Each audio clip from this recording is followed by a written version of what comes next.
let you introduce yourself. Live streaming is on. We're not live yet. I haven't told it to. Mm-hmm. Or maybe I have. Looks like it's interacting a little differently than it had before. All right. Let's make sure. Let's see if this is working. Oh, it turned off your video to save bandwidth. Yeah, did that to me a couple of times. I don't know. I'm on a pretty thick pipe cable internet here and decent Wi-Fi, but yeah, and GC gets overwhelmed pretty easily. yeah. It looks like we are live, so I guess I'm surprised that it went live already, but it's possible that YouTube just changed things around a little bit. I haven't made a video in a while. All right. Well, don't know why it keeps turning off your video, though. You might be able to manually turn your video back on. There we go.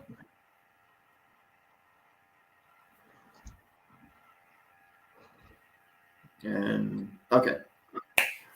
All right. So I guess I'll go ahead and start. I don't know how much you caught from the chats that we've been having on Twitter, but the gist of it is that, I mean, we've been letting the fanatics have the stage for a bit too long, and I think it's time for political moderates from all of the different groups to just get together and start discussing issues from a more nuanced, calm perspective, as much as we can, anyway. Good luck with that. Good luck with that. Yeah, I mean, arguments will happen, but if you've got, decent, reasonable people together, we can kind of, acknowledge that, okay, yeah, we're in disagreement on this point, but we can still have conversations. It doesn't all have to be, fuck you, you're evil, you must die, which is pretty much most of what we see. A lot of it. Yeah. So for the sake of the live stream, I will introduce myself. I'm not exactly new to live streaming, but I mostly do other stuff. I have a YouTube channel where I review Nihonshu, and I keep that non-political for the most part. It's supposed to be about Japanese culture and Nihonshu and food and that sort of thing. But so my name is Matthew. I am an actor and an English teacher, and I have a lot of other hobbies. But I spent 4 years living in China, and 4 years in the longest stretch anyway. But yeah, basically. And then I was there for the big political shift that kicked off. And around 2017, there were rumblings about what was happening in the way that the party was becoming less friendly. Oh, hey, she's here. I made it. It took a moment to connect. I don't know why. Jutsi does not have the strongest connections. So I was just explaining what this is, what we're doing, basically talking about the fact that just moderates from every party just coming together to discuss issues, and I was just introducing myself. So, so like I was saying, I lived in China for several years. I kind of gone back and forth a couple times, but I was there during the big political shift. The first 2 years, there were rumblings that the party was, taking an anti-foreigner stance, but I saw it really kick off in 2017, 2018, and got out in 2019 because it was getting too bad. And ever since then, I've been a lot more politically sensitive, might be the best word for it, or at least politically aware. especially coming out of China and trying to warn everybody about how serious that threat is. Yeah. Fun, and it's been even more fun being lectured to by people who don't actually know anything about China. But anyway, so yeah, but I've been also watching the slow escalation over the last 10-ish years. I mean, not that it wasn't there before, but there was a marked inclination or increase in the radicalization between both parties. So, it got to the point where it's been raising a lot of red flags, and now we've got fully blown violent fanatics, or at least fanatics advocating for violence on both sides. And it's, like I said, it's time for the adults to kind of take the room again. So anyway, Martin, you want to introduce yourself? Hi, I'm Martin the Mess, as I'm known online. Used to go online by my full name, but my sister, when she started getting involved in online Harry Potter fandom, requested I cease that, unfortunately. So I'm just known as Martin the Mess. Used to be known as Martin the Moderator when I was moderating a web forum for a Canadian computer game company that made Conquer the World strategy games. And so the web forum for that, the off-topic section, was a lot of actually really good political international discussion, because there was a bunch of people who were interested in global politics and geopolitics and so forth. And the software company asked me as a volunteer to moderate that and kick off people when they got too rude and so forth. But they pretty much went under for a while. So I'm not a moderator anymore. I'm just Martin the Mess. And if I let the camera pan around this, maybe you'd see why I'm called Martin the Mess. But I live with my parents, who are both retired. They both have various health problems, and I mostly take care of them. I'm gainfully employed, but I do, a lot of the cooking and cleaning and shoveling snow and mowing lawns, etc. for my parents, and thus I have a roof over my head and food in my belly, so I'm doing okay. I also occasionally work as a election judge, and I will be doing that in a couple of weeks when we have election day here in Chicago. I worked early voting for the primaries, but because my sister, who also lives with us now, also has her own health problems and won't be able to take over for me for helping my parents for a couple of weeks, I'm going back to just working election day. But I've long been very interested in international affairs and international news and stuff. And what's going on inside China is something that's very hard to keep track of from the U.S. Well, the mainstream news basically doesn't cover it and doesn't know how to cover it when they do. We used to get The Economist here, but for some reason my dad stopped that subscription. So without that, it's very hard to get any information. And The Economist had their own little biased viewpoint too, I'm sure you know. But yeah. Well, and of course, in the case of China, the information that's coming out isn't always clear. Yeah, they're really good at not being transparent. Yeah. By the way, sorry, I'm noticing that it keeps shutting off the video. So what I'm thinking is, like I said, Jitsy's a little wonky. Maybe whenever one of us is going to be taking the floor, maybe the other two of us can turn off our videos to reduce the bandwidth and maybe allow the person speaking to have their video on. Possible exception to math, I don't think any of us are that worth looking at. I mean, no, it's just fair to everyone. So I just turned off my video. Yeah, so anything more, Martin? Not really at the moment. My first time being involved in a live chat like this, so I don't really know what to expect. What the heck is... There we go. Yeah, it's a little nerve-wracking. You always hope that these conversations go well, but you know sometimes when you're bringing people together with different perspectives, it's going to be interesting.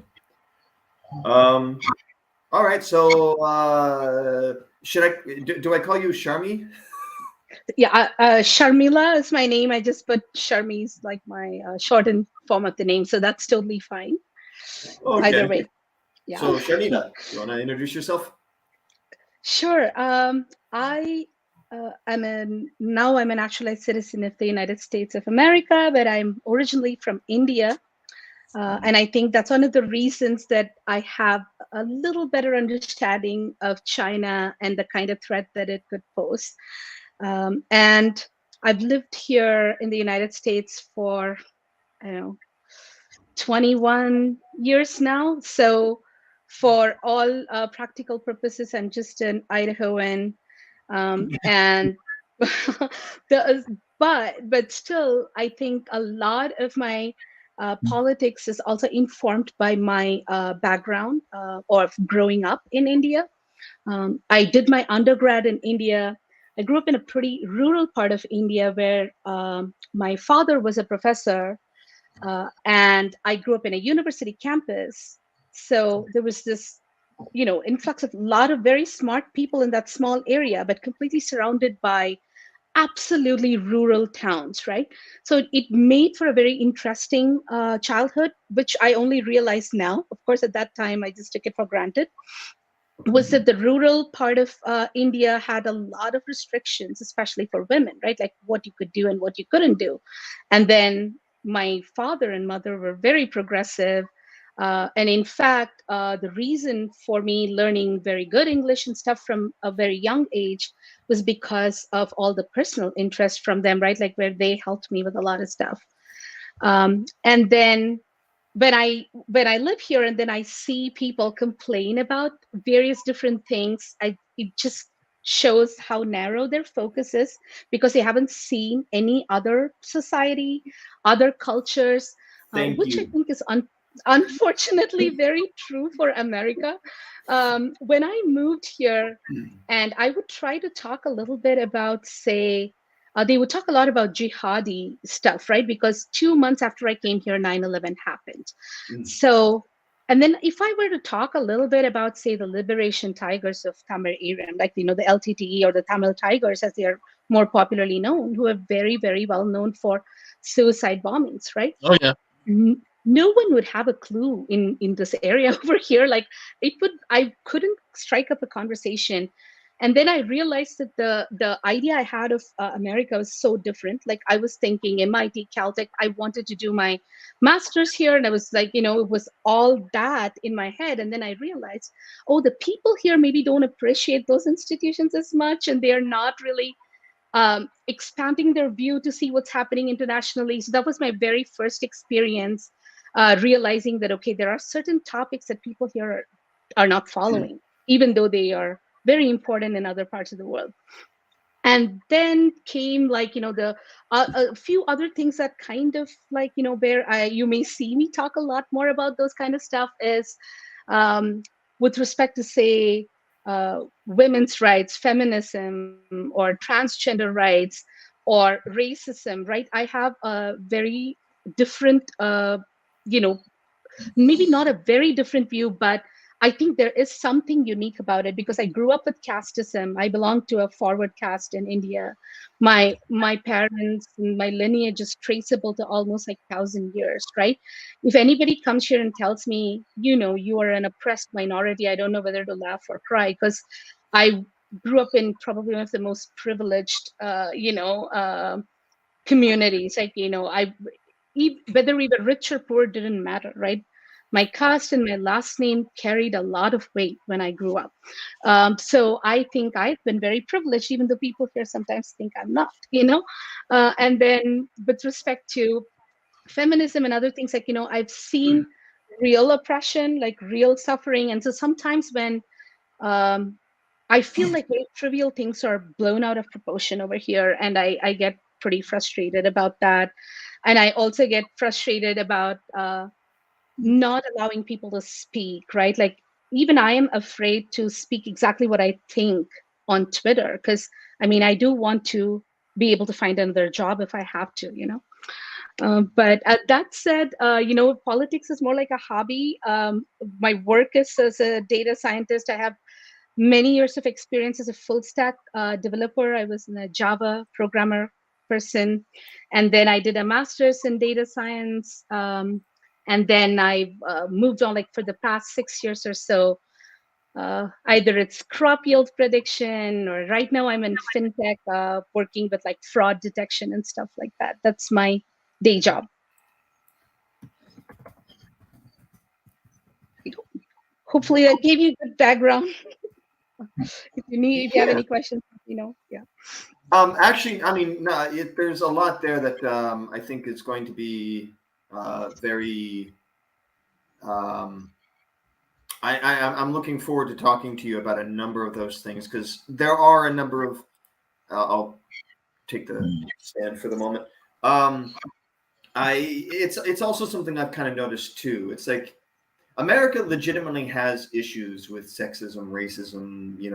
It has its own kind of unique class issues as well. But there's also a certain level of ignorance in terms of I think when you go to any country, you're going to find that the majority of the people in those countries don't spend a lot of time outside of the countries, unless it's one of those, regions like Europe, where you've got a lot of smaller countries all in close proximity, and then traveling is a lot easier. But when you get into the big countries, you're not necessarily going to find as many people who are as well traveled or cultured, I suppose.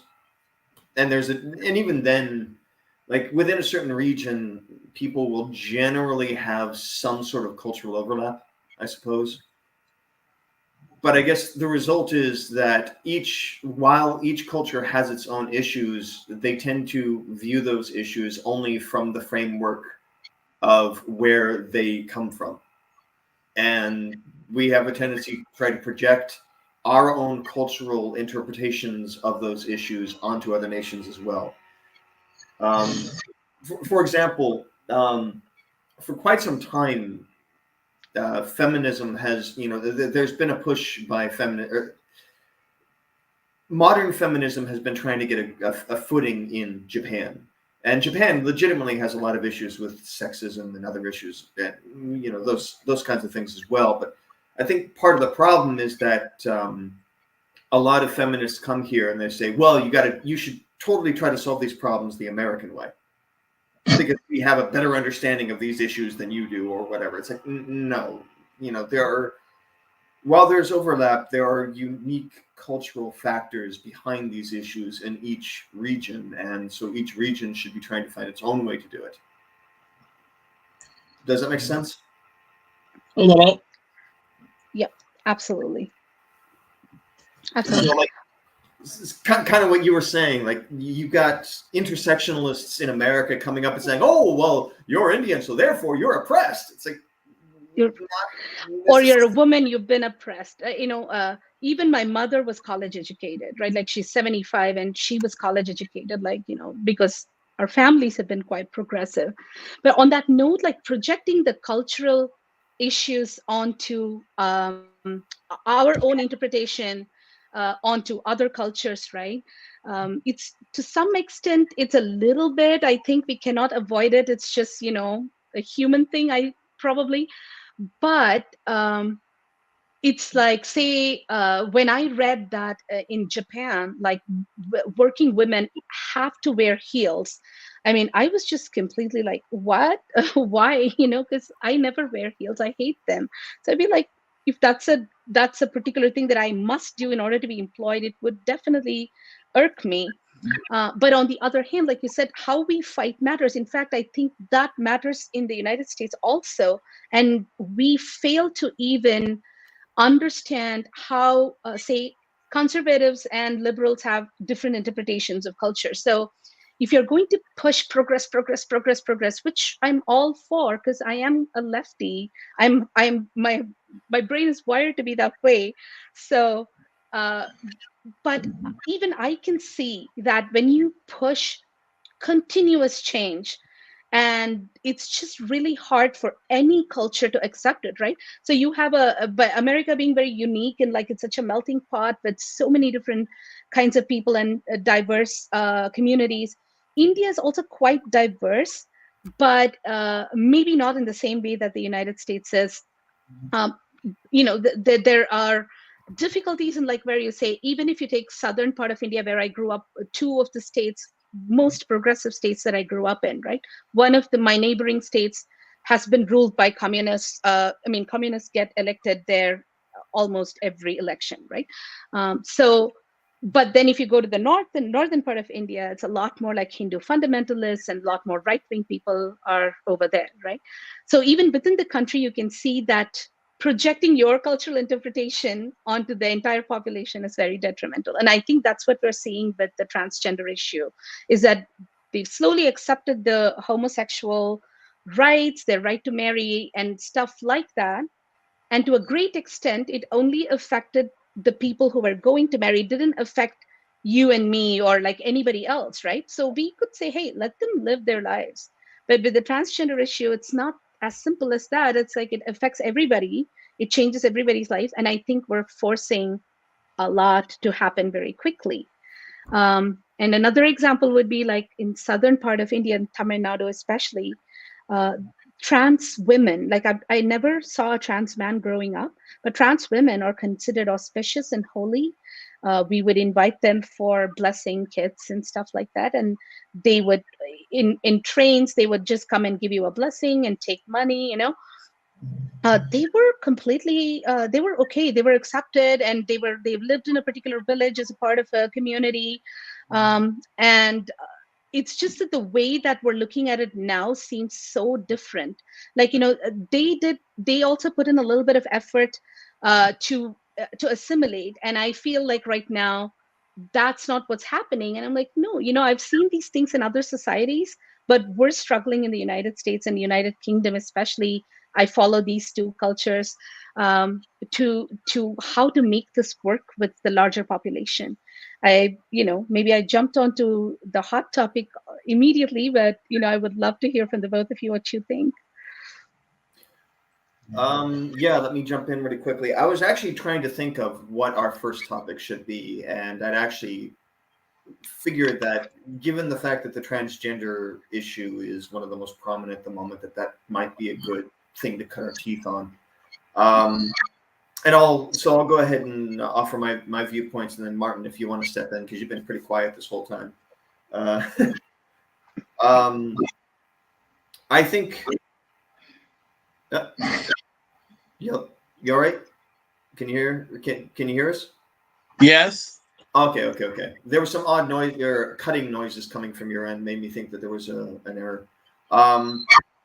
Okay, so you're right, Sharmina. It's a difficult subject to start off on, and it's also difficult. Like, my feelings on it are really. A lot has happened in the last few years, which has kind of forced my position to become more convoluted, I suppose. Oh, hey, Taylor. Hello. How are you? Doing all right. We're just broaching the issue. Martin and Sharmila just introduced themselves, and then we decided that today's topic is going to be the transgender movement in America, because we thought that would be fun to start with. You just look so thrilled. I heard about every second word of that, but I'll just roll with it. Sharmila, Martin, do you know Taylor? No. No. Hi. Hello. Hello. Okay, so Taylor, you want to introduce yourself briefly? I'm annoying on Twitter, and I happen to be an attorney, so it's pretty much all you need to know. That's all I got. All right. Yeah. So Sharmila is from India, but she's American now, and she's got a pretty complex and interesting background. Welcome to America. I hope it's treating you well. Oh, I've been here like 21 years, so yeah. And then I hope it's treated you well. That's another point. Everybody thinks that I live in Idaho, that whenever I go to other states, I think I've been mistreated here. Quite the contrary. I have really good friends here, and I've been treated very, very well. Idaho's a Glad to weird hear it. place, but it's not as bad as Boise School, yeah. I I haven't was- been to a lot of rural Idaho, so. I was in the Spokane area, and I did not like Idaho and the people there, but it's a very different part of Idaho. Could very well be, yeah. Spokane's Washington. It's on the Washington-Idaho border, so it's Coeur d'Alene. It's right there. As a Washingtonian, I disagree with you, but whatever. Okay, it's on the border. I mean, you can't mess with geography. This is the modern world. Everything's subjective.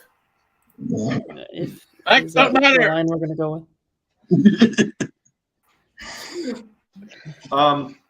Okay, so yeah, I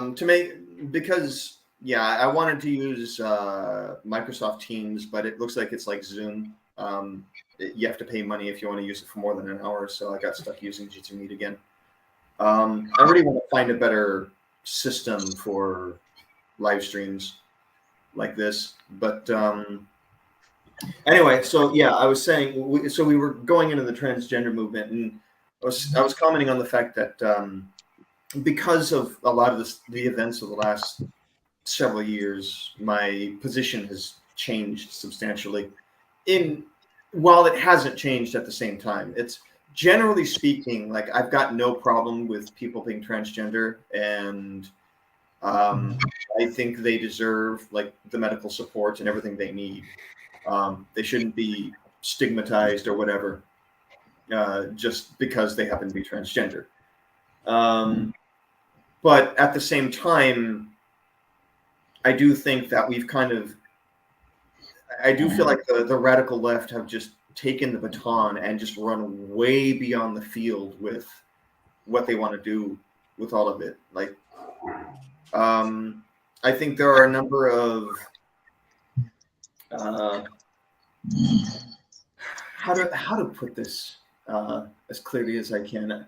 I think the biggest problem is that there's been this push to embrace a lot of ideas really quickly, like what you were talking about, Shamila. It's like they're pushing for a lot of progress quickly but we don't actually fully understand the consequences of everything that's getting pushed right now.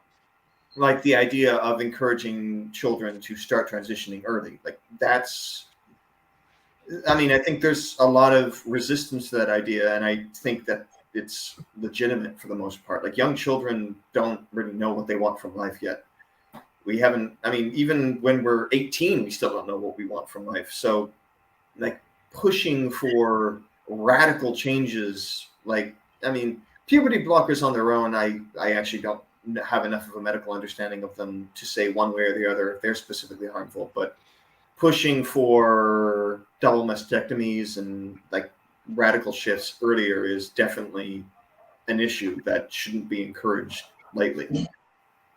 Because a lot of this is severely life-changing stuff. You can't undo it, and so, it's one of those things where if someone truly is transgender, then sure, they deserve support and everything else. But if it's just a phase or a whim or something like that, which we can never be 100% sure one way or the other, then maybe we need to be more careful with that. There does seem to be a minority, but a somewhat vocal one, who both of the transgender community and like the non-binary community and people with weird non-standard pronouns, who got that way because they came up against the whole history of patriarchal gender roles in Western society and wanted nothing to do with it. And if you're going to reject the whole system completely, well, then they're going to reject the gender binary and say, I don't want to be part of your little categories. I want to be my own thing. There is a little bit, but I don't know what the percentage is, but they do seem to be a particularly vocal and annoying subset of the transgender community. Whereas there's also the people who are just suffering from gender dysphoria. There's something screwed up in the wiring of their brains, and maybe someday we'll be able to give them a drug or surgery or something to, make them actually accept their biological gender and be okay with that and be happy that way. But in the meantime, the best we can do for them is let them transition and treat them as they want to be treated. But a lot of transgenders I find are annoying in the same way that vegans or vegetarians are like, but they're still annoying. You kind of broke up a little bit at the end there, but I heard you all right. Can you hear us, Peter? Yeah, I mean, I don't. Yeah, I don't think you're wrong on that. Although some of it is also when you get a bunch of young kids like fantasize. It's like it's not just gender that has become subjective to a lot of people. It's like a lot of people want to imagine that they're dogs or wolves or whatever. There's a handful of other kin weirdos, and I think those people literally are mentally ill. But I mean, there are. That's not a big thing, and it's not something that any serious person is saying we should humor them. That is those people need some sort of treatment. Yeah, I mean, and there are a lot of other things coming into play. So this one thing that I want to point out here, it's like I am a mother. I have 2 children with both of them have significant intellectual disabilities and developmental disabilities, and my younger one is on the autism spectrum. So what irks me from like, say, both sides of the debate is that they seem to think that either parents are, for both sides, parents kind of become villains, right? In the sense, one side says, the trans activists say, oh gosh, these parents are so mean to the kids. They don't allow them to transition. And because of that, they have to seek help outside, and they go to their teachers and their friends, and they have a closet where they can come and change in school, and the parents don't even have to know. So this is villainizing parents from one end. And then the other end is like, oh, look at these parents. What is that condition? Like, I'm sure I'm going to pronounce it wrong. It's Munchausen's by proxy or something. Yeah. So that's like where they say, oh, these parents seek attention. Go and look at the Facebook page. There are people who are like, I have 5 kids and like all of them are either trans or non-binary. And you're like, is that a genetic thing? We don't know, is it possible that everybody in the house would be like that? Or, the other side then villainizes the parents by saying you're just using your kids to get attention.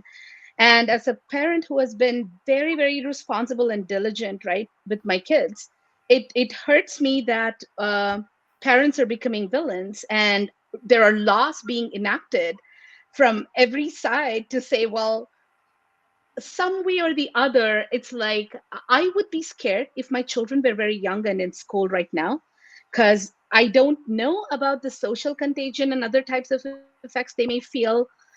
But that's one thing. But the other thing is, I don't know how the society will treat me while I try to navigate the situation, right? Like if one of my children came back and said this, I just fear being villainized by one side or the other.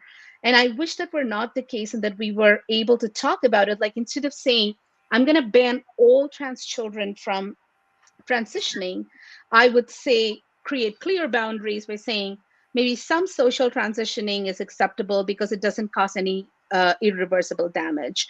And in some extreme cases, maybe puberty blockers are okay if the parents and the doctors and that you put multiple obstacles and see if they are able to pass through all, not monetary, but maybe more mental health related stuff, right? Like where it shouldn't be that easy to get a diagnosis, right? There must be a lot more rigor to it. So I am okay with doing that because I don't want to take away the power of parents and children completely with respect to medical interventions and treatments, right?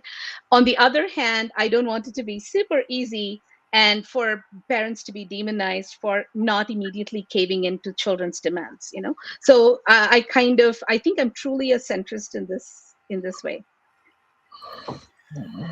Yeah, I kind of want to see what Tater thinks, but I'll briefly add in, like, from everything I remember and recall, like before the last 5 years, maybe a little further back, like transitioning was something that was not, like, it wasn't a diagnosis, like gender dysphoria, that kind of thing wasn't an easy diagnosis to come by. There was a huge amount of effort and time that had to get taken before someone could even begin to transition. Precisely because, like, a lot of this involves irreversible damage to your body. Unfortunately, we don't live in an age where our understanding of genetics and our abilities, our skills with stem cell research and that kind of thing allow someone to truly become one or the other. The only way we can do that is using surgeries that have irreversible effects. But yeah, I agree with you. I think one of the big problems is that now it's become almost a fashion statement or trend, and diagnoses are handed out far too easily with very little skill or care taken into it. At least that's how it seems to be. The analogy I've seen is like left-handedness.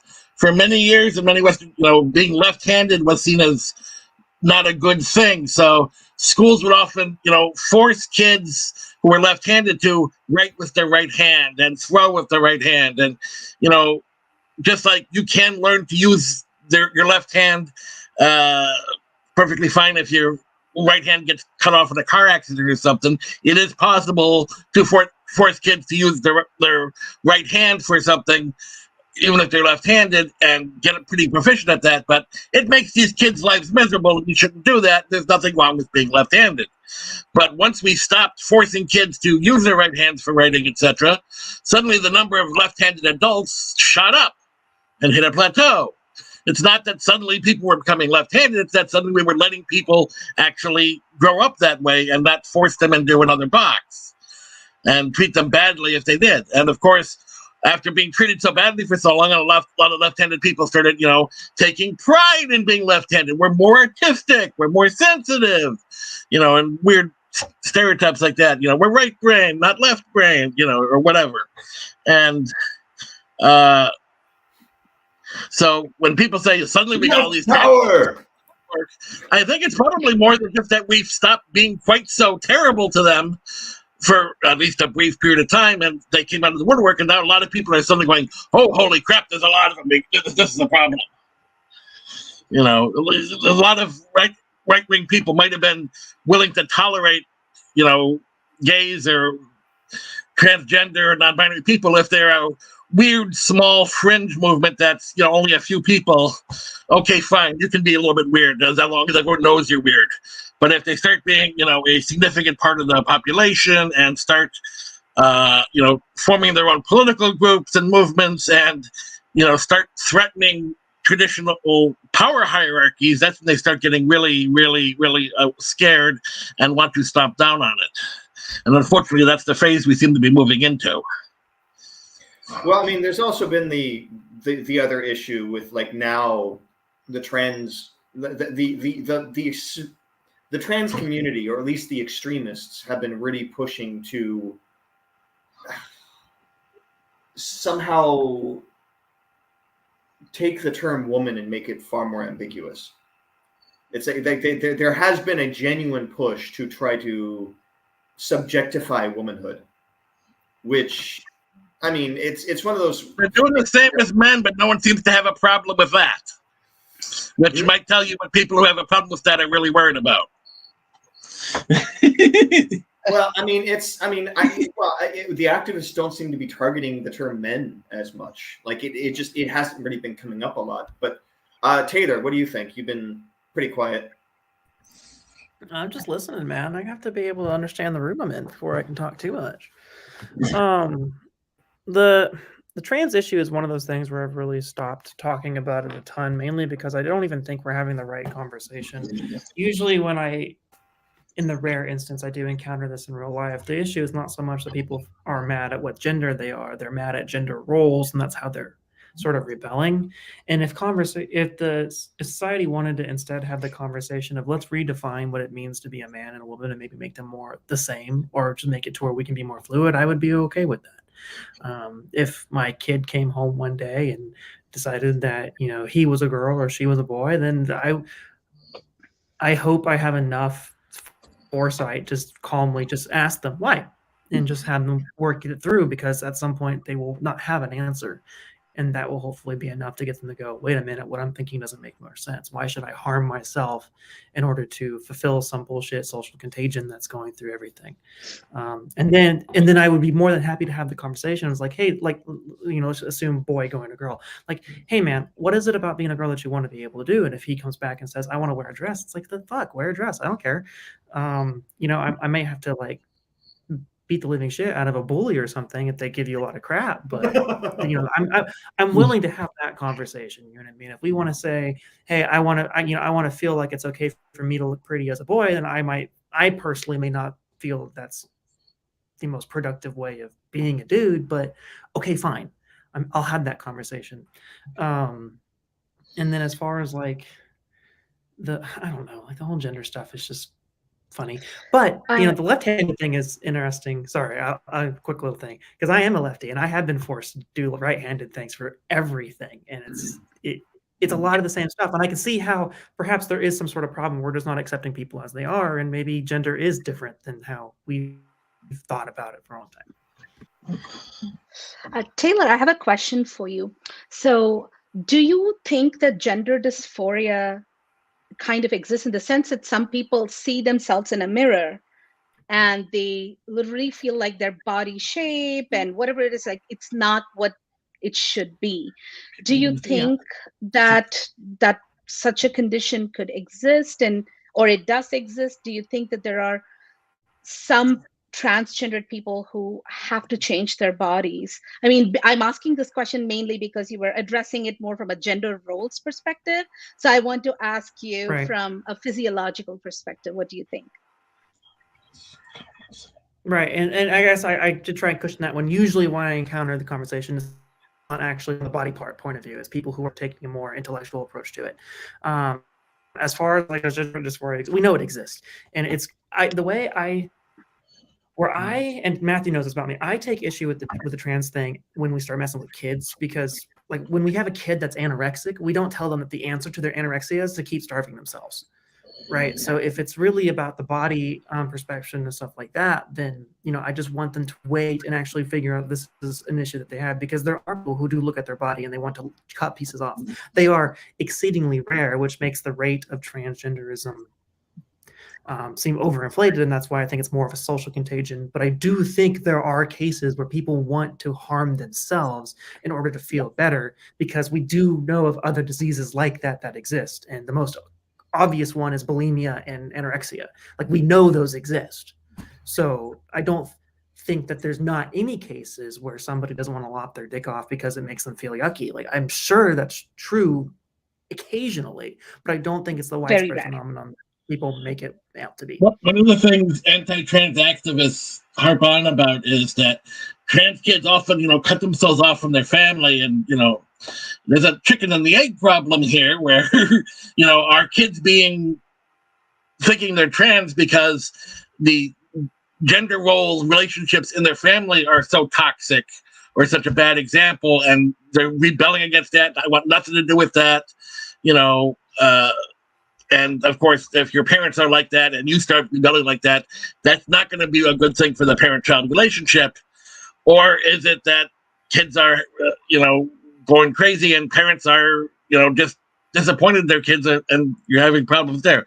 It's hard to tell sometimes, but I think it's probably a lot more one than the other.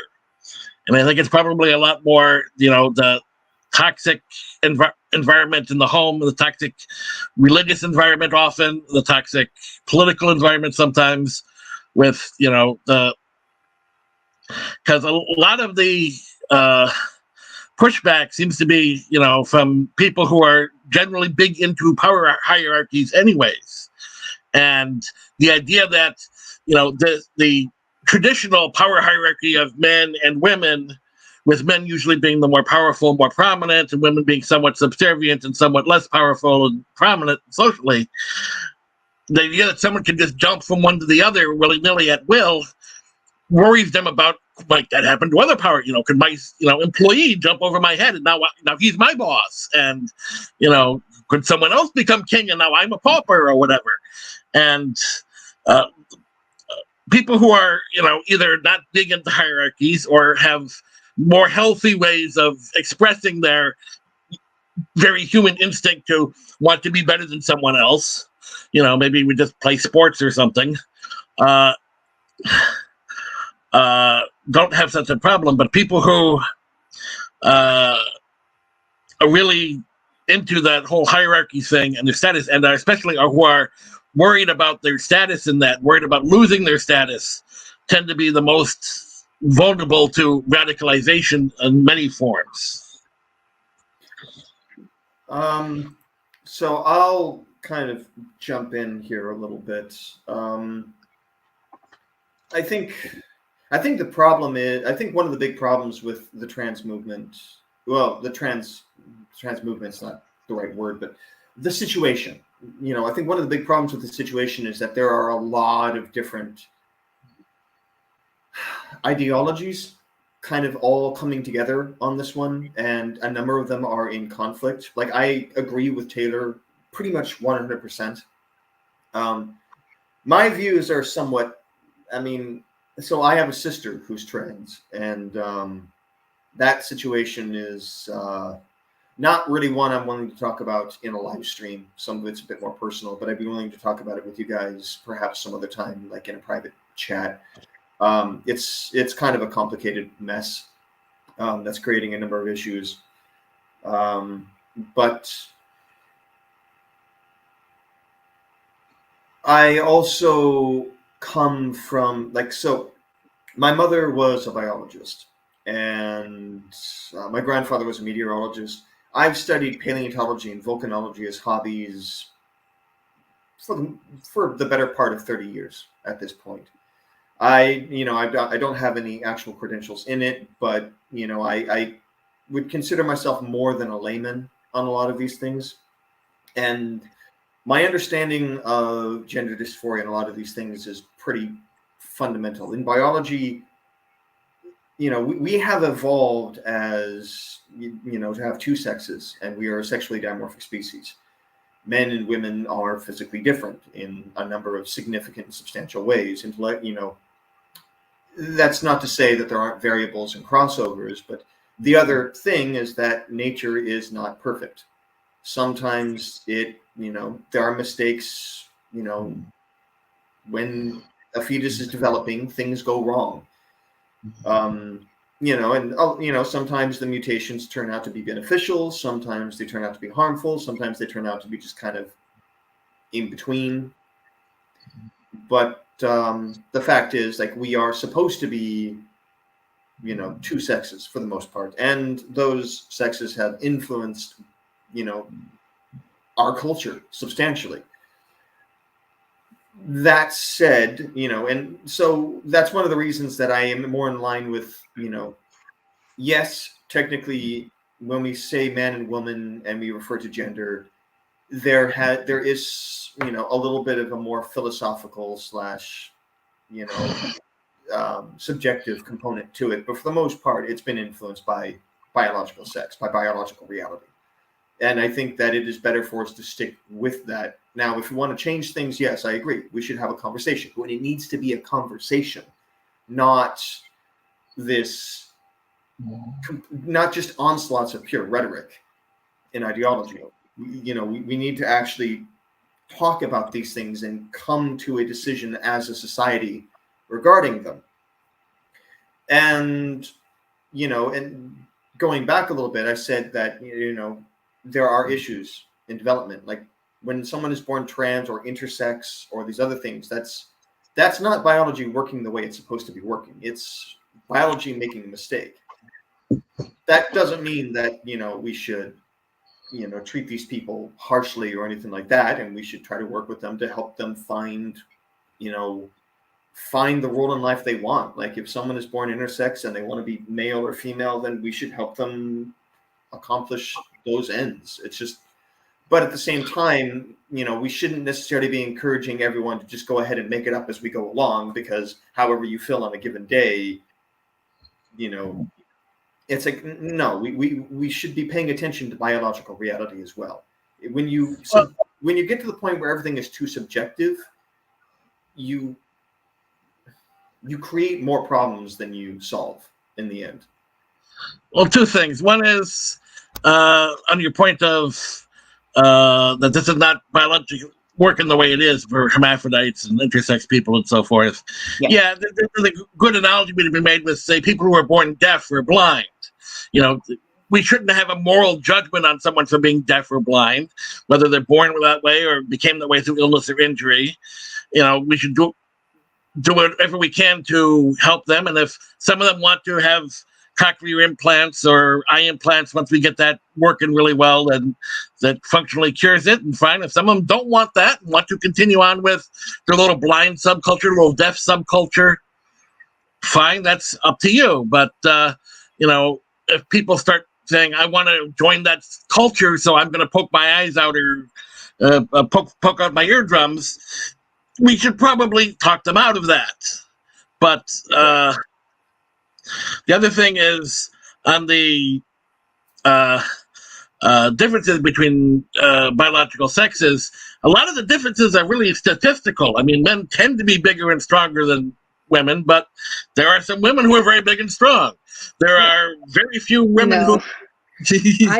I'm going to completely disagree with that. I would say that even there's a woman on the Chinese national basketball team who's got like 3 inches and 30 pounds on Charles Barkley. Okay. I'm going to say that there are probably very, very, very few women who are going to be able to physically do better than men, whether it's sports or violence. It's going to be very small. You two are saying the same thing. I'll jump in here and Taylor, go ahead.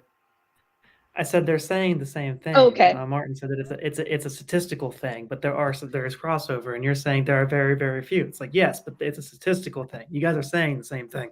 Yeah. All I'm saying is that the distributions are quite apart. The overlap, especially the with physical don't overlap a lot. Yeah, not for intelligence, but physical capacity. Yeah, and I think one of the biggest problems, maybe this will be the most coherent I'll be because my brain is just kind of scrambled today. But I think one of the biggest problems is with the modern trans movement and with a lot of the modern movements in general, there's been this push to try to declare the exception as the rule, when it is not. It is the exception, and we need to recognize that it's the exception. So, and a couple of things that I want to, maybe I'm going to change the path to very specific things. One is an observation. I think this probably happened in Obama's second term, when there was a kid in Georgia. He was male until before summer, and after summer came back as a female and wanted to use the female locker rooms and bathrooms, and all the girls walked out, right? And I think one of the executive orders from Obama came after that. To me, one observation I want to make here is that you want to be accepted, but you also have to understand that maybe you grew up with these girls, maybe you went to school with them for many years together, and they've known you as a boy for a very long time. Maybe internally you knew that you were, a woman or a girl, but others cannot really relate with that easily, right? And that it should be okay for people to take a certain amount of time to even process that, right? Before we even consider other questions. And I feel like in this, even parents don't have the time, leave alone friends.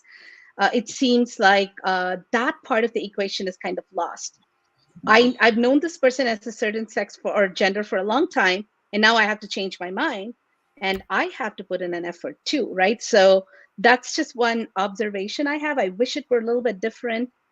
And the question that I want to pose, or one thing that actually scares me, which kind of Martin kind of, brought this up, which is that I am vehemently opposed to biological males, right? If you've not had a gender reassignment surgery, I'm vehemently opposed to you being in a female prison. I just feel like it's very, very ripe for being abused. Anybody could, any male could just come and declare, I'm a female now and I need to go to a female prison, just because they know that it's probably going to be more lenient. And I've seen some horror stories from the UK. I've seen one story from the United States about that, and it just completely baffles my mind, like how anybody thought that it was okay. The second thing is There are far more horror stories about gender non-conforming men stuck in prisons with other men. I'm coming to that. Being absolutely horribly treated. Absolutely, I'm coming to that. I completely agree with you, and I'm coming to that, right? Because it just feels like they're caught. The true, not the people who are abusing this and declaring themselves to be transgender, but the truly transgendered people are suffering in this, right? To me, it seems like there must be a separate facility, right? You have to protect the women, you have to protect the trans women. So there cannot be a compromise where you just say, that's where I think trans women or women is a slogan that I'm not able to accept, because it erases, when normal people talk about women, they're talking about cis women. They don't differentiate in their head like cis women versus women, right? Other categories of women. So it's kind of hijacked the overall understanding of what a woman is. And by saying trans women are women, I think we are making it pretty dangerous in certain situations for women. And I am opposed to that. I do want trans women to be protected, but that protection is not by compromising the safety of women. When it comes to sports, I still think that just based on, what we see, anybody who's gone through male puberty, I'm still very, very concerned about them playing with women. But maybe there are cases where that's acceptable, and I'm willing to be definitely a little bit more open-minded with that. But with a close setup like a prison, I cannot agree to that. And then the final thing is, like, say, spas and places like that. Or let me finish this one thought, and then you can answer all the three. Sorry. So the last one is like having women providers. Like, it could be a doctor, or it could be like a salon, or like, somebody to be forced to provide services for trans women, right? I am sort of opposed to that as well, mainly because there are lots of religious practices that prohibit. Like, it could be a Islamic women where they're not allowed to do something like this. And I feel like everybody else's feelings, comfort, and thoughts are being pushed away in order to just accommodate one group. And I mean, where is the intersectionality here? Like, I don't know philosophy. I'm just talking about it from like whatever I've learned from Twitter about postmodernism and intersectionality. But that's another concern that I have. So please go ahead, Martin. Now I'm done. Oh, I was going to try to jump in a little bit on that bit about prisons. I was just going to kind of add. I also don't know how. I mean, I would actually like to see some statistics on it, but I can't help but wonder just how many trans men are really striving to get into those men prisons, or those men's prisons. You have a little bit more. I'm not going to call it stats, but I see a lot more articles and discussion on this from UK, where they've lost track of rapists because they suddenly became women and they were in women's prison. There was a case where somebody paid a prison guard, went in and, ended up harming a whole bunch of women for probably a whole day. Stuff, because they decided to experiment by combining men's and women's prisons. Yeah. These stories that I see from UK, only one story from Los Angeles that I saw where a Muslim woman was opposed to being in the same quarters with a trans woman, in the prison cell. Yeah, that makes sense. So, any other thoughts on that? Well, on a purely theoretical, idealistic idea, I think in a perfect world, all bathrooms would be unisex, all locker rooms would be unisex, and all prisons, if we still had them in a perfect world, would be unisex, and we wouldn't have to have this discussion because they were just you put everyone together. Yeah, of course, but unfortunately, we don't live in that world, and we have a world where some people are going to sexualize other people going to the bathroom or changing in a locker room, or you're stuck in prison and you're going to do what you can to pass the time in the worst way possible. But so we got to come up with something. But, should we, for those reasons, start kicking all gay men out of men's prisons, or lesbians out of women's locker rooms and women's bathrooms have a separate attracted to women bathroom or an attracted to men bathroom or something? Because if you start going down any of these pathways, then none of it makes sense anymore. And the real root problem is the whole patriarchal, crappy, crazy social stuff we stick around gender in the first place. And that until we Live streaming is on. Okay. Yeah, I'll send you guys a link afterwards. Apparently YouTube has changed something, so something wonky kind of has been going on with it. But anyway, I think one of the other issues we're having with this whole conversation is the issue of compounded assumptions. Like, honestly, the patriarchy debate isn't even settled yet. Like, there are not necessarily that that patriarchies haven't existed, but just the way the term patriarchy is used now is, it's one of those boogeymen terms that gets applied and blamed for so many different things before anyone has even properly clearly defined it. And I think that is I think that's also a serious problem, which is, I think, part of what Sharmita was talking about as well. Like, people have been pushing for so much progress so quickly, and it's all been stacking on top of each other. Like, we get, one thing and then building on top of that, building on top of that. But before we've even properly assessed the first question yet. Like, and that it's like one of the main issues in intersectional feminism is, we haven't even properly resolved the questions regarding the pay gap. There's still argument about that on all sides. But then people are just taking these things for granted before we even know what they are, and then saying, so when you add this to this and this and this and this is a very clear problem. It's like, well, we don't know that this is exactly the problem. There are definitely problems, but we need to deal with these problems separately. We shouldn't be just putting them all together and saying that it's all coming from one thing. Human beings, societally, we're really complex, and we've got a lot of evolutionary history, a lot of cultural history, all coming together. And then, in places like America, where you've got so many different cultures all coming together, cultures that really didn't interact a whole hell of a lot before all coming to America.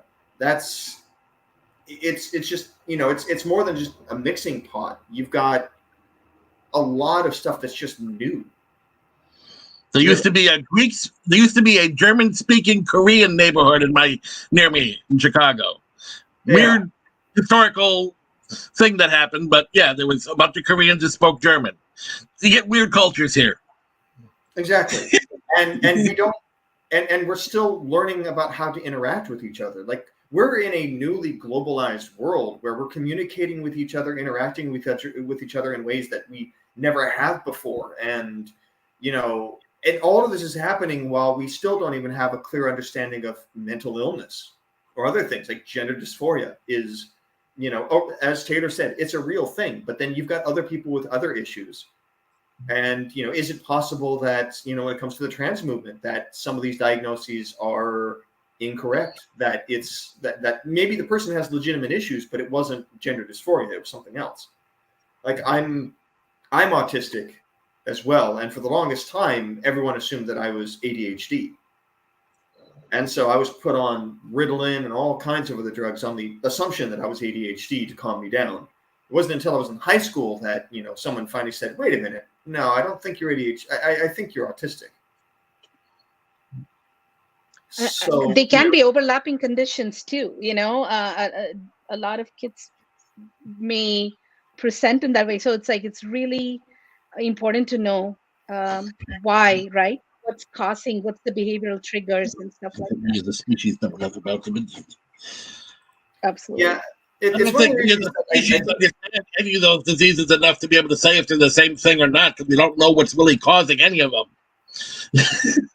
I mean, we know what's causing some of them. True. Like, we actually know what causes autism now, which is kind of a big breakthrough. Okay, this is news to me. What causes autism?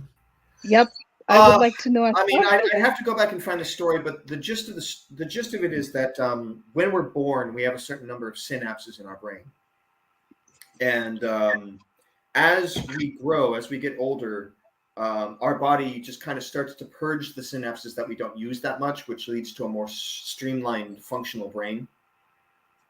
But in the case of autistics, when the body tries to purge those synapses, it either fails to do so or it results in damaged synapses. And it's one of those things where, having more wiring in our brain, like it allows us to do things that maybe we couldn't do before, but it doesn't exactly make us run more efficiently. Okay, that makes sense. Because a pruning of everything is actually connected, and everything has to be pruned by about 11, 12 years. So maybe the failure of that, okay. And that could be the overwhelming feeling that my son is far less functioning, so it's hard for him to do eye contact, even though he's much better at it now.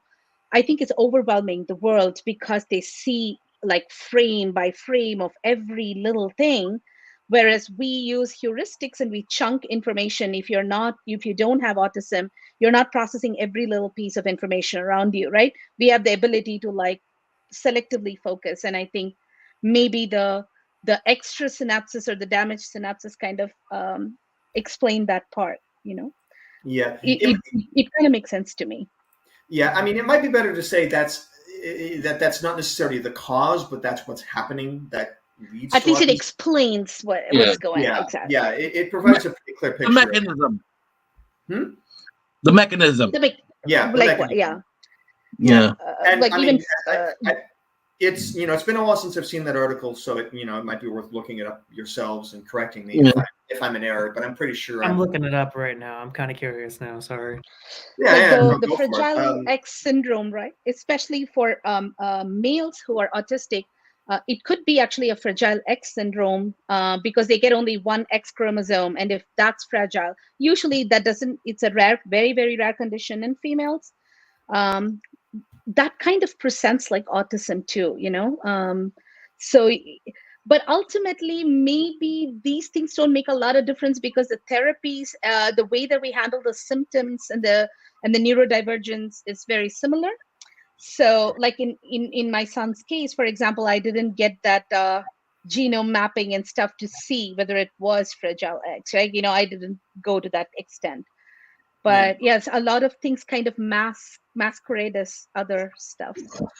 And that's another. So go ahead. Sorry. Oh no, sorry. I was just going to say that. I mean, yeah, I think, but that is also kind of inherently dangerous as well. It's like just because something presents similarly doesn't mean that the treatments are similar. Not always. Yeah, absolutely. Sometimes by trying to treat it the way you would treat one thing, you're causing a lot more harm than. A lot more harm. Correct. Good. Absolutely. Absolutely, that makes sense. And so it's like a quick poll over here. Do you think that this transgender issue is affecting those of us who are extremely online? And I think Taylor's probably going to agree with this. Yeah. And it's not there. Look at him. And it's not as much of an issue with which is true, right? Um, but how do you think this is going to translate to midterms? How do you think it has any effect on the coming elections? I don't either, but I just wanted to see what you all think. No, I mean, it does not have any effect on the elections. People don't vote because of transgender issues. Not on the right. No, nobody is voting Republican because of transgender issues. Not a single person. Find me one. What Find me about one. Rufo? What about Rufo and his minions and what they're doing? But the It's a way people to who are fire up and get them to give more money and be less likely to go switch to the other side. right, but the people who are always on this side of the issue, who claim to care so damn much, also tend to believe in other Republican causes and are voting Republican not because of transgenderism, but they don't like Joe Biden. They don't like inflation. They're socially conservative. It always falls like transgenderism. And your response to it is a symptom, not a cause of ideology. It is a symptom of your ideology. Like I am fairly centrist and I can see this issue from both ways, but it has no bearing whatsoever on A, any of my real life conversations, and B, any of my voting habits. Not a single ballot like circle that I filled out just now for my California election midterm stuff had anything to do with transgenderism. yeah, I mean, Gotcha. Sorry, I got passionate there. yeah, I mean, Good. I do think that there is a percentage that will vote based on it, especially particularly with the more recent issues regarding schools and teaching children. But that's not really about the transgenderism. That's about the schools. That's about the intersectionality. That's about the issues with the ideology. Not so Yes, much and that's why I'm saying transgenderism. that people might vote based on those, maybe on a local level. I'm not saying on a national level, but more local. Like domestic Virginia, levels. Yeah, they might like want it to vote. happened with Youngkin. But I guess what I'm saying is it's not about the transgenders. Like even I can talk to if I can go find a socially conservative person, they'll say at the end of the day they don't really care. Just don't force it Care onto who's me. who. Right. They if you want to be whatever you want to be, go be it. That's fine. Just don't force it onto me. And usually, like with the school board elections going on, where what the things that you're alluding to, it's not so much that they're for or against the transgenderism part of it. They're for or against what they perceive as the sexualization of children. But that's where they are being successful to some degree, right? Like They where are. the groomer conversation, or like which I find extremely distasteful, like James Lindsay types who came and like promoted it and made it a very Well, common thing. Right. I think one of the problems is that we've been seeing two different definitions of groomer getting thrown around. Like the original definition of groomer was always the sort of the pedophile grooming a child for their own particular sexual interests. But I think in the conversation, groomer also changed to become sort of the not for your own self gratification, but specifically just it became another term for Manipulating children for even political causes became trying to use children or trying to indoctrinate children into your ideological viewpoints, basically. Well, no one complains about And to be teachers fair, talking about their kids or their spouses that are of the other gender as being sexualizing children. But if you mention, my spouse is also a man, suddenly that's sexualizing and bringing gender into it. excellent point. Yep. We're adopting my lesbian wife, suddenly you're bringing gender into it. I would kind of disagree to an extent, mostly because there have been discussions. It wasn't as big as this recent thing is, but I mean, at first it's oversharing, but it's never grooming. Well, yeah, but I'm talking about like the issues with like with female teachers getting knocked up by the students. You had there have been issues. There's a big double standard there, yeah. I mean, yeah, there have been some issues like in that regard. It's just that they haven't turned into massive national conversations. But at the same time, when these conversations were being had, we're toward the end of the 90s, early 2000s. Like we weren't in this, whatever the hell we are now, where everything is just immediately dialed up to 11 knee-jerk reaction this totally proves everything that I thought kind of rhetoric. Part of the problem is a specific thing in certain types of Christian theology, where just about any sexual thought other than within the bounds of marriage is a sin, and so they don't really draw a distinction between being gay or non-binary or polyamorous or something that's progressive people might see as no problem at all, and being a pedophile or a rapist or into torture porn or something. They can't really separate these as anything other than this is deviant from normal sexuality, this is a sin, this is wrong, and they're all kind of equally wrong because they're all just deviant from ordinary sex. So any gay person is assumed to be just as bad as a pedophile because they're both just deviants, whereas just about all pedophiles are in their, when they're also engaged in relations with adults, are straight, just about all of them. Well, I will kind of counter with the fact that that's not strictly a Christian issue. You'll also run into it in the Islamic world. In China and a number of other Asian countries, like or India for that matter. Yes. Yeah, they don't like it either, and that's not even strictly on religious grounds entirely. It's just most people, they want their children to grow up and be like them and reproduce and have kids. Well, Christianity is specifically to the original sin and the idea that all have sinned and all have fallen short of God, and so some of these things, they expect everyone to have these kinds of urges, to sin, because all men sin, and the nature of virtue is resisting those temptations. So a gay person giving into temptation of sex with other people of their same gender, that's sin. A straight person can have the option of getting married and it being okay, but only if they're like going after their neighbor's wife or a child or something isn't wrong. But any sexual thoughts that are gay are out of bounds sinful, and your job as a person, as a Christian, is to resist that temptation, or you're going into sin. That's what I was talking about, the particular Christian idea. Yeah, but it's, even then, like every religion kind of has its own variation of sin and that sort of thing. And a number of religions view homosexuality as wrong. It's, or even without a sin, it could be based on duty, duty and honor to family. So, that's unfortunately, though. And on that note, actually, I think that America is so successful in exporting culture, right? When I look at India now, right, after so many years of having lived here, I still carry a lot of conservative upbringing and stuff that, my parents were very progressive with respect to education and whatnot, right? But it's not like I still had an arranged marriage, right? They weren't like so progressive with respect to, say, religious norms. Even though we weren't a particularly religious family, at least my father's side may be quite orthodox.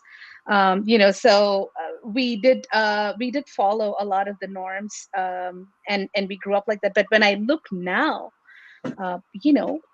it's a whole big difference. It's like when I go to India, I get a culture shock, right? It's like, oh, so many things have changed, and I think that's actually America being a very successful exporter of culture, and in a way, America exported progressivism to receptive countries like India quite well.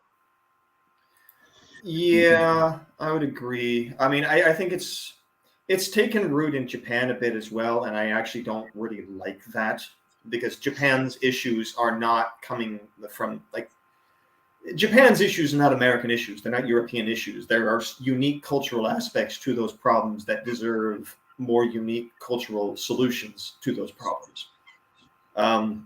And again, a lot of, like, with intersectionalism, a lot of it is just blind ideology, and there's more than a disturbing dose of Marxism in a lot of the modern ideological movements. and that's, I mean, that fundamentally creates whole new problems as well. But that may be a discussion for another day. I'm more like, do you really want to get into the whole Marxism is just an extension of liberalism thing with me again? Let's not do this again. I would just have to listen to that conversation because I wouldn't know. Right. We didn't exactly have that conversation in its entirety, but we'll do that another time. I mean, Marxism is the result of, it is sort of a radical left-wing ideology, but it's, in terms of modern discourse, it's more, a lot of people just, there are a few bad actors pushing it, and then a lot of people just latching onto it because they think it's a good idea, not because they actually understand what it is. They don't fully comprehend what it is they're arguing. It's yeah. Two of the states in India consistently elected communist parties, right? Like, so for me, again, growing up, it was just another party. Communist Party of India, leftist, Marxist, CPIM, and then they'll break off and one will call it a Leninist or whatever, they just got elected through democratic elections, and the state of West Bengal and Kerala always had communist, governments. So they somehow functioned well within the democratic setup. Like, it's not like, so I don't know how, but over here, I realized that it's almost a bad word. Like, you don't want to be associated with that. It depends on the group and how they're functioning, because a lot of socialist revolutions usually involve the goal of overthrowing the previous state and replacing it with another state that would inevitably turn into some sort of an authoritarian state eventually. Right. It's one of those things where if you let it operate in its a little framework that can control it, it can kind of sort of work. But communism and as an extension socialism tends to do best when it has this sort of capitalistic framework that surrounds it. And it's because they're all really extensions of each other if you really want to boil it down. But like you think of right now, the most successful communist state is China, and even they kind of back away from the word. So no. It's socialist with Chinese characteristics, i.e. capitalism. Well, it's because fascism is a new word, so nobody wants to admit that they're right. They're more on the spectrum than the socialist spectrum these days. Now, they're more Franco or Pinochet fascism than Hitler fascism so far, but they're moving in that direction. I honestly don't know who's a fascist or anything anymore. Everybody just keeps throwing these accusations at each other. It's like, no. I mean, are you kidding? Like, fascism is very clear. Anything that I don't like is fascist. It's fascist. That's Peter, you're fascist. Yeah, it's just. Yeah, you're not the first to say that about me, which is funny because I think I'm one of the least fascist people. And like this isn't like oh I'm so special. I'm like, no, as far as like if you actually know what fascism is, I am not fascist at all. I don't want to beat you with my stick. I know that. I'm just messing with you, man. No, I know. I get you. But it's one of those funny words. It's like people. You're right. It gets thrown around so uselessly, and it's none of you even know what it is. Yeah, that I do want to have like an in-depth conversation with people who talking about. I mean, there's still this fun thing regarding socialism and its relationship to fascism, and the people who say, "Oh no, fascism, pure right wing." It's like, no, it's it had its roots in socialism, sort of the way Christianity had its roots in Judaism, but it became its own thing very quickly, and was very soon no longer anything you could call socialist. I mean, well, I mean, arguably, communism isn't true socialism either. It's the problem is that none of these states are proper. The thing is socialism is just one of those ideas that sounds really good on paper, but just cannot work in reality. On a small scale, sure, but on a larger scale, like I like to say that whole from each according to his abilities, to each according to his needs is a great way to run a family. It's not an effective way to run a country. Yeah, Exactly.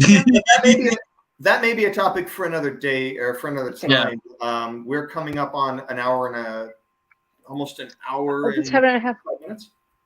So, Yes. any last thoughts before we call it?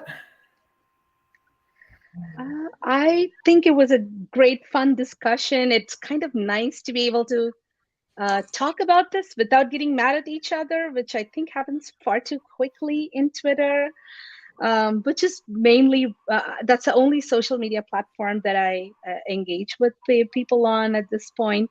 So I really appreciated this, ability to be able to converse with people, like the real faces behind the accounts, and to have some good points. Like I know some points, like Taylor and Martin especially, challenged some of my points, which made me think more.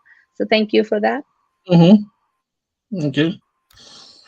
See, I take pride in being a jackass, so you're welcome. Anytime you need a little bit of pushback, I'm happy to be here. All right. So when I feel like I have to be annoyed. I hereby elect that we rename Taylor the resident jackass. All in favor? Oh my gosh. All right, fine. All right. Motion Taylor is now the resident jackass. Yeah, but if I'd known ahead of time that the topic was going to be transgenderism, I would have invited one of the quite a few transgender people who, for some reason, I congregate around me on Twitter. Absolutely. And on that note, I just wish to declare that I'm the most based person here of all of you, because I've been banned. I've been banned for 7 days just by talking about chess pieces. So this, I don't think any of you have achieved that feat. So I'm just going to crown myself. That's okay. You can have that one. That's not an achievement I want. I still don't quite know. Like, I found myself in like stupid dog piles and all kinds of stuff left and right for pissing people off and everything else. I mean, Taylor can attest to at least a couple of them. We're talking about based. I was once elected to office as an anarchist. So, you know what? I believe that.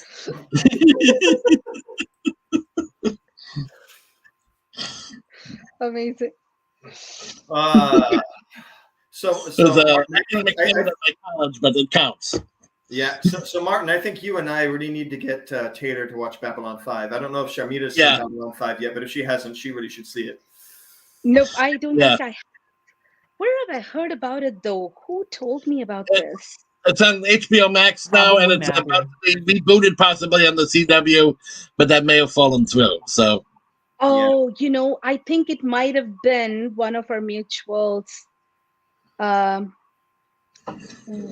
Veteran Greek gamer UK, our UK friend. I was wondering, I thought he might join. Yeah, I thought he might as well, but I think he's been dealing with some stuff, so maybe next time. Maybe next time. And at this time of day, it's middle of the night in England, so like 4 a.m. or something like that. Yeah. It's also entirely possible that some people want to just kind of wait and watch and see how well this first meeting goes. Yeah. Yeah. Oh, I'm just so used to Zoom and calls like this, so for me, it just feels like another meeting. Maybe I just got used to this. My main previous encounter with Zoom is the local Catholic parish has a senior club that my mom and sister are involved with running, and they have every couple of weeks they do a movie night. Now they used to go to the parish center and in one of the conference rooms there have a movie on a big screen, but over COVID they moved it to on Zoom, and they have somebody share their screen while playing it on the DVD player on their computer. And whenever it's something historical, they invite me as the local historical expert to come in and explain what the movie got right, what the movie got wrong, etc. So, next we review The Woman King. Oh boy! Oh my gosh, I'm not gonna watch that. I don't know. I think. Yeah, I heard the most minor things about this. I don't even know what that's about. That's a whole other conversation for a whole big conversation. Yeah. But anyway, so Martin, any last thoughts, words? This was fun. Let's do it again next weekend.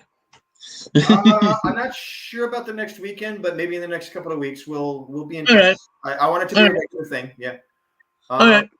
Yeah, thanks. Taylor? Sounds like you guys have a bunch of new accounts to follow, so go ahead. I'm sure Matthew will drop the account handles in the description below. Oh, yes, I will. Oh, yeah, that's a good point. I am putting this up on YouTube, so anyone who watches this, likes this, please make sure you subscribe, and I will drop the account handles for Martin, Shamira, and Tater. Sounds good. Thank Can you. you tell I have experience with this media stuff? No, Good for you. no. I don't believe I was it. like, it's like, what put it down, put accounts it are in the you guys description. talking about? What's that? All right.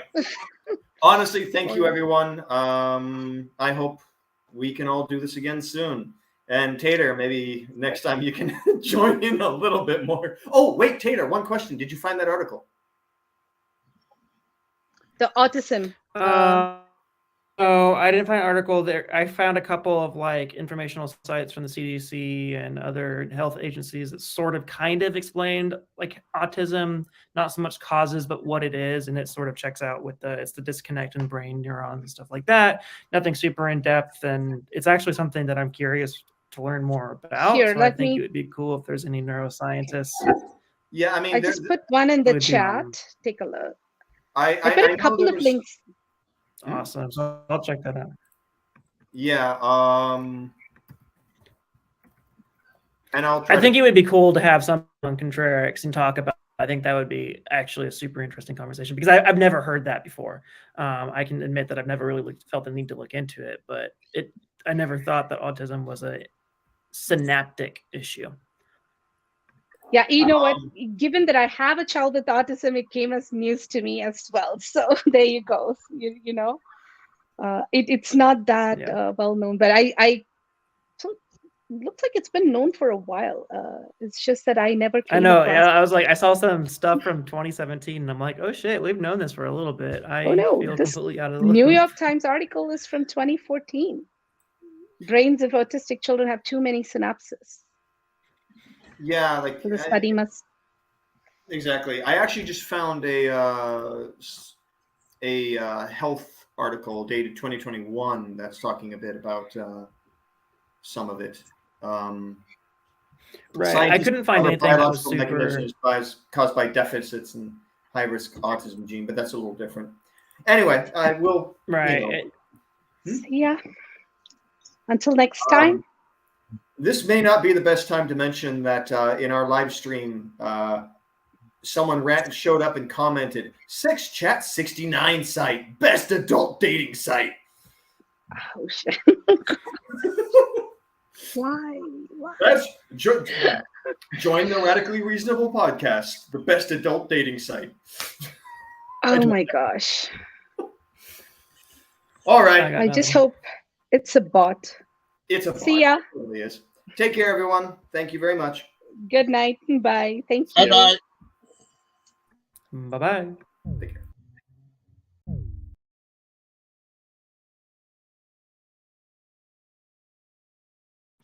Well, since it's just me and it says it's still alive,